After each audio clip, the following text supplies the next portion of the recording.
त्यातले गाजरं यायची, गाजराची शेती असायची आणि वांगी असायची, मिरच्या असायच्या, असं सगळं शेतीमध्ये असायचं.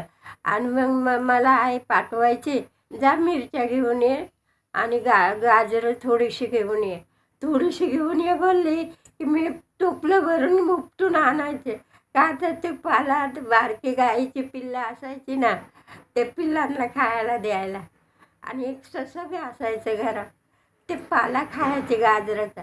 पाल्यासकट उपटून आणायची गाजरं आणि मग ते पाला काढायचा, गाईच्या वासरांना द्यायचा, सश्याला द्यायचा, बकरीच्या पिल्लांना. ते पाल्यासाठी खूप सारे एवढी गाजरं काढून आणायची. थोडीशी सांगितली की तेवढी टोपली भरून आणायची गाजरं उपटून.